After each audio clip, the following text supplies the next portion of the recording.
plus d'1h30, c'est au moins le temps qu'on devrait mettre pour atteindre notre destination. Donc on est à Bangkok et franchement, se déplacer en transport en commun, c'est pas forcément évident. Enfin, je vais vous expliquer pourquoi. Bon, déjà là, on est parti pour un peu plus de 10 minutes de marche depuis notre Airbnb pour rejoindre l'entrée de la ligne du BTS. Ouais, voilà, on a atteint la station. Voilà, du coup, on prend le ticket. Par contre, ce qui est vraiment relou, c'est qu'on doit tout le temps payer par cash. Il n'y a que les Thaïlandais qui peuvent avoir du coup un QR code via leur banque et qui peuvent payer par QR code. Mais nous, on est obligé d'utiliser du cash. Et je vous l'avais déjà dit, hein, du cash, on doit en retirer. En retirer, c'est au minimum 6 € de frais obligatoires, même si vous avez une banque en ligne. Bon, au final, avoir ce petite carte, hop, voilà, ça passe. Du coup, on a fait un petit arrêt au food court, notre food court préféré à Terminal 21, c'est un centre commercial. Vous en avez déjà parlé dans une vidéo long format sur notre chaîne YouTube.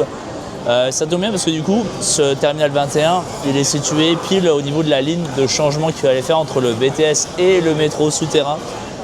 Donc voilà, donc ce que je vous disais, c'est qu'on a regardé en moyenne au moins 1h30 de trajet. Ce qui fait que voilà, si on est à Bangkok, on n'est pas au centre, nous on est obligé de se mettre à la périphérie parce que bon, on est quand même en décembre, c'était assez blindé et puis bon, on reste assez longtemps. Si vous nous suivez depuis le début, vous savez qu'on travaille, on n'est pas juste là pour du tourisme. Du coup, ça peut être un petit peu compliqué, donc on s'est fait notre propre itinéraire. On va voir ce que ça donne, hein, du coup, mais à mon avis, à tous les coups, on va arriver à destination et ça va être déjà la fin de la journée. Bon, du coup, en fait, on a pris le métro, on en avait pour, je sais plus, encore 20 minutes de trajet, quelque chose comme ça. Après, on avait le choix entre prendre un bus et prendre un bateau.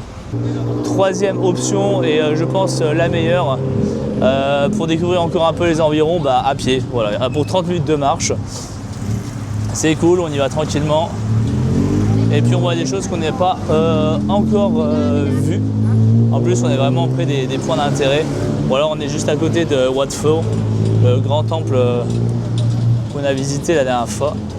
Bon, en fait, tout ce qui est parti tout ce qui est derrière la grande enceinte blanche, c'est juste le palais, quoi, un méga complexe. Bon, voilà, comme je m'en doutais, on arrive, bon, en fait, pas tout à fait en fin de journée, hein, s'il est que 15h30, donc ça va, on a encore un peu de temps.